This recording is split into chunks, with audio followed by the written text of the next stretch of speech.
Você tem o diagnóstico de fascite plantar? E se eu te disser que esse diagnóstico pode estar errado e isso muda a perspectiva do tratamento? Então fica aí até o final do vídeo que eu vou te explicar o porquê. Fala pessoal, aqui Thiago Alfama, fisioterapeuta. Se é a sua primeira vez aqui no canal, seja muito bem-vindo.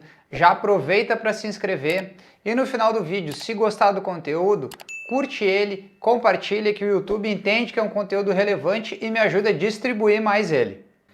Bom, primeiro vamos definir o que é uma fascite plantar. A maioria das pessoas que recebe esse diagnóstico tem uma dor na região de baixo dos pés, na região da sola dos pés, normalmente na região medial do calcanhar.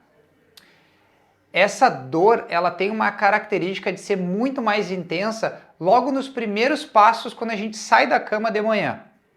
Na área médica, quando a gente tem uma terminologia onde o sufixo é "it", isso indica uma inflamação. Então, no caso da fasciite plantar, está dizendo que a gente tem uma inflamação na fáscia plantar, que é um ligamento que a gente tem na região de baixo do nosso pé. E é consenso entre médicos e profissionais da saúde que esse processo inflamatório ocorre devido a uma sobrecarga desse tecido, ao uso de calçados mais duros, ou, por exemplo, ficar muitas horas em pé, sobrepeso, entre outras situações.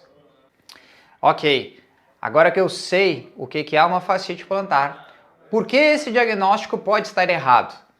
Eu já expliquei aqui no canal justamente essas terminologias médicas. Quando a gente tem o sufixo "it", indica inflamação. E quando a gente tem o sufixo "ose", significa degeneração ou, em até algumas situações, necrose do tecido. E aí você já deve estar imaginando mais ou menos aonde eu quero chegar. Em 2003 saiu um artigo publicado pelo Dr. Harvey Lemon, onde ele fez biópsia de 50 pacientes que passaram por um procedimento cirúrgico justamente para a correção de uma fascite plantar mais grave. Esses pacientes eles tinham evoluído para um esporão de calcânio, que é a calcificação desse tecido, a inserção dele no calcânio. E pasmem, dessas 50 amostras coletadas, nenhuma delas apresentou sinal inflamatório ativo. O que ele encontrou foi um tecido morto, um tecido degenerado, que algumas vezes a gente pode até classificar ele como tecido necrótico. E o diagnóstico da fascite plantar era dado justamente pela suposição de uma inflamação acontecendo nesse tecido, sendo que não havia nenhuma evidência que comprovasse isso. Então, sabendo desses achados, o correto, como eu falei na terminologia "it" para inflamação e "ose" para degeneração, o correto seria a gente ter um diagnóstico de fasciose plantar. Tá, mas como que eu posso ter um tecido degenerado, um tecido às vezes até morto no meu pé? Afinal de contas, o meu pé está saudável, a circulação aparentemente está ok quando a gente olha o pé pelo lado de fora.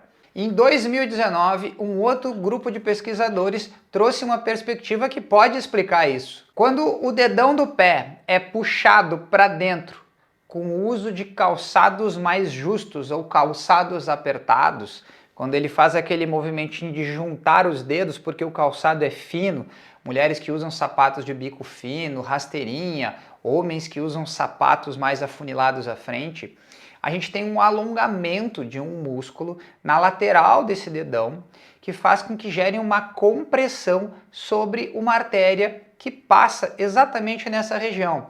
E essa artéria é quem irriga boa parte desse tecido da fáscia plantar. Eles descobriram que quando acontece isso, o fluxo sanguíneo pode reduzir em até 60% na artéria plantar lateral. E isso diminui consideravelmente o aporte sanguíneo nessa região.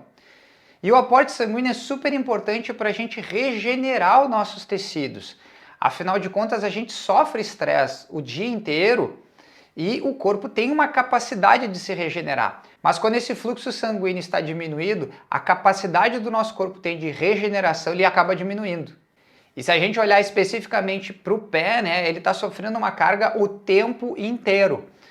Ele está lutando contra a gravidade, se eu tenho sobrepeso mais ainda, e se eu estou usando um calçado inapropriado, muito mais. Por que essa mudança de diagnóstico ela é importante? Pelo simples fato que o tratamento vai mudar. Se eu estou tratando um tecido degenerado e não inflamatório, algumas orientações e condutas vão mudar.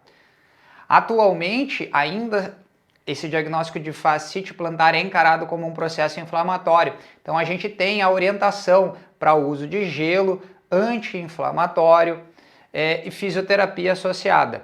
Quando isso não funciona, pode-se orientar o paciente, na verdade tem indicação de alguns médicos para o uso de corticoides injetáveis no local e, caso não haja uma evolução clínica apropriada, até procedimentos cirúrgicos. Quando eu tenho uso de gelo, eu diminuo mais ainda o aporte sanguíneo para essa região.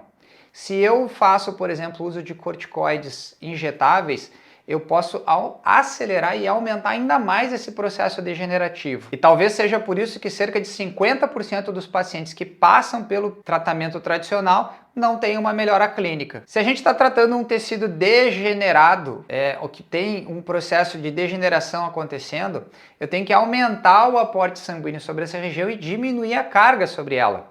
Então talvez eu tenha que fazer o uso de calor e não gelo, massagens mais suaves, não uma massagem muito vigorosa ou forte sobre essa região. A gente pode orientar o paciente ou ter uma indicação do uso de palmilhas funcionais para diminuir essa sobrecarga sobre esse tecido ou distribuir melhor o peso corporal dele sobre os pés e principalmente orientar o paciente a não usar mais calçados apertados, principalmente na região dos dedos, ou calçados que têm uma elevação, calçados com saltos, que vão projetar o peso do corpo do paciente à frente. Se vocês ficarem interessados nos artigos, eu vou deixar aqui embaixo na descrição do vídeo. Se gostaram aí do conteúdo, se ele foi esclarecedor, dá um joinha, curte, compartilhe esse vídeo com quem vocês sabem que sofre desse problema, vocês podem ajudar muito ele. E ficou alguma dúvida sobre o tema? Deixa aqui embaixo também nos comentários. Quer saber mais sobre alguma outra patologia específica? Também deixa aqui. Certo, pessoal? Até a próxima!